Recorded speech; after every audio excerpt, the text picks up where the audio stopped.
This is a tricopter built by using 3D printed parts and 3 brushless motor. It uses 6-inch prop and 3 racing motors for faster maneuverability. It has an onboard FPV system that transfers the real-time footage, and it is powered by a 4S 2300 mAh LiPo battery which provides us a flight time of about 6 minutes. The best part of it is that it has a foldable design that makes it portable.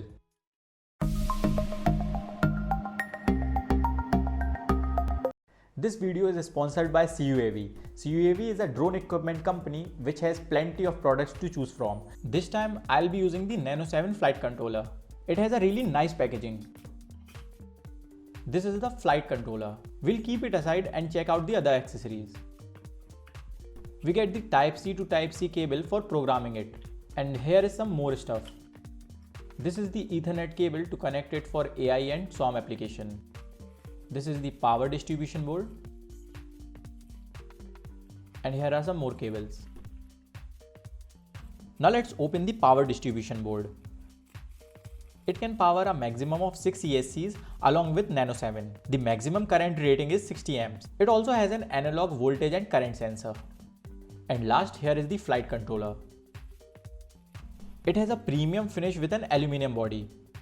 It has got sufficient ports in it on all the sides. And on side-by-side comparison with Pixhawk, you can see the size difference. It has a faster microprocessor as compared to Pixhawk. The best buy link is in the description. I have also got a C compass. It also got shrink wrap packaging. Now here is all the stuff.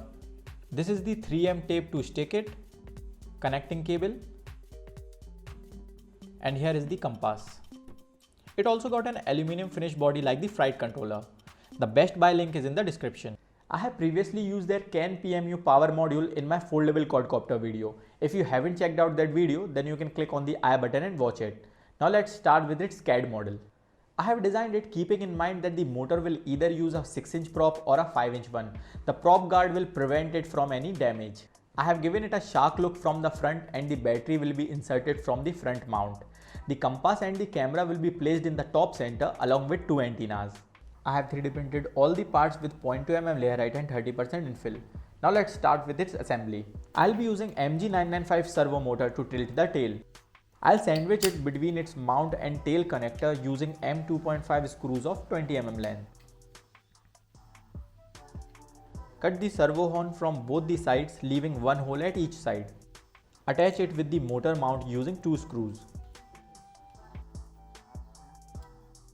The servo will be attached when it's in the center position.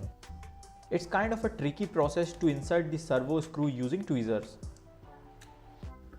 Then tighten it using a screwdriver. This mechanism doesn't create extra load on the servo, hence it operates smoothly. Let's check it for any problem. Insert the M3 nut using tweezers as shown. Then connect the M3 screw. The tail section is assembled. I'll be using the Racerstar 2207S 2500 kV brushless motor. I have already done its thrust test previously. You can check the video by clicking on the I button. Attach the motor using M3 screws of 6 mm length. This prop guard will protect the prop during any crash. The side support arm provides extra support to it. All the parts are joined using M2.5 screws of 20 mm length. This M2.5 screw will act as a hinge point. The tail assembly is completed. Now let's move to the front body. This front section is completely printed as a single body. Before attaching the motors, I'll wax the wires so that it can be easily slided into the arms. Attach them using M3 screws of 6 mm length. I'll be using the BLHeli 45 ampere ESC. The good thing about them is that they are compact. Check the motor orientation before soldering the wires. Both of the ESCs are connected including the tail. I have inserted 2 M3 nuts behind these holes. It will be used for unfolding the drone.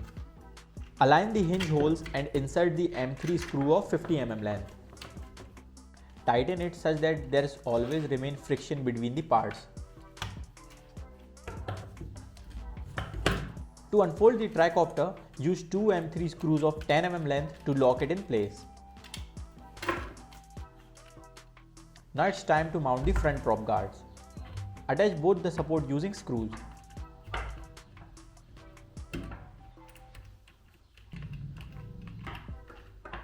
Then place the prop guard on top of it and fix it using screws.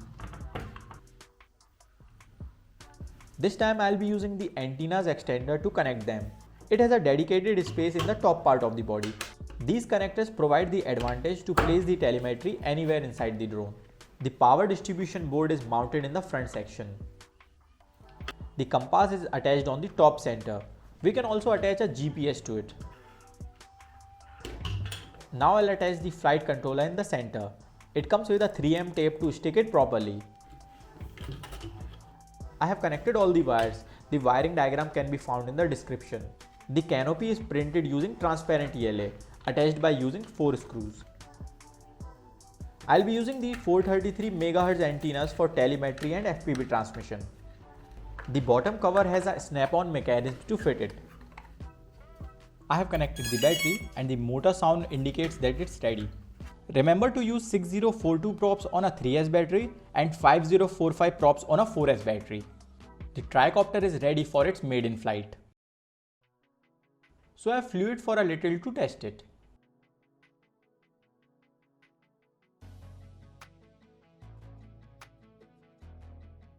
For the second time, I have flown it for a while.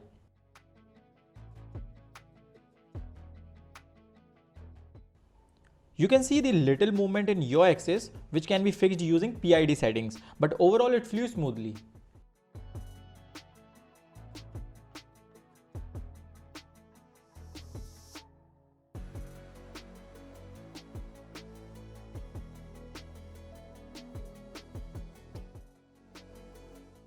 After fine-tuning the PID settings, the yaw movement stopped, but the copter came to a halt.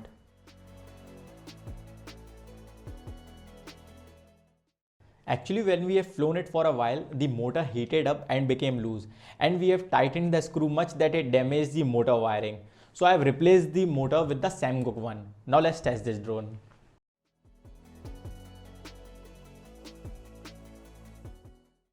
Same thing happened again. I have tightened the screw much that it again damaged the motor wiring. So overall we have damaged 2 racing motors. So basically these are racing motors which are designed for less payload, and since we have a higher payload, so these motors consume much current and gets heats up fast. So in order to dissipate heat faster, I have installed these motor plate with washers which will increase the surface area and cools it faster. So now let's test it. The takeoff was really smooth.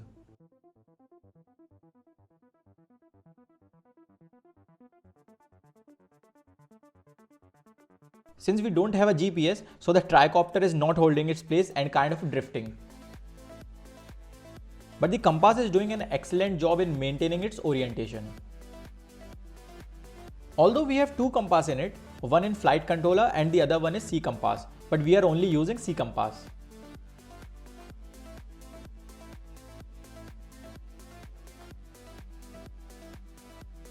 As soon as I leave the pitch stick, the tricopter holds its pitch angle. And without the GPS on a windy day, it's more like flying a hovercraft without the steering. But overall, this one is the smoothest drone I have built.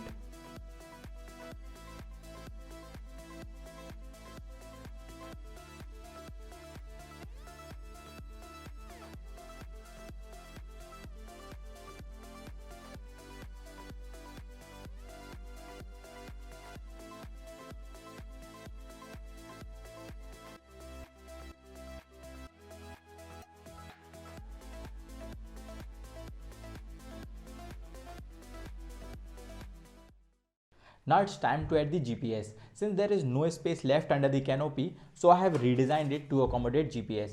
There are plenty of GPS available from CUAV which are compatible with Nano 7. I'll be using the M8N GPS. Its cable can't be directly connected to Nano 7 because of port difference. So I have mentioned the wiring in the wiring diagram. I have connected the GPS. Now let's do a planned mission.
So as you have seen, the tricopter gave us the smoothest flight. The Nano 7 made it stable that we don't even have to use the vibration pad this time. And there are multiple ports left vacant which we will use in our upcoming project and test it even on a harder level.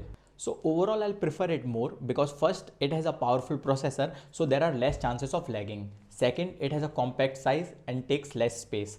And third, it's made of aluminum, so during a crash there are less chances of damage. The best buy link is in the description. Now let's talk about the tricopter. Apart from its look, it has an important functionality that it can be folded in half. Now it's half of its original size and it's really easy to carry. And one more important thing, that all the parts can be printed on the most common 220 by 220 by 250 mm 3D printer. You can find the links in the description. So guys, the project is over here, and talking about my upcoming project, it can either be a 3D printed plane I have been working on since December, or it can be a digital FPV transmission system. So just wait and watch. So guys, if you have liked this video and found it informative, then please like, share and subscribe to my Mac Ninja YouTube channel. So thank you guys for watching it. I'll catch you later with the next project.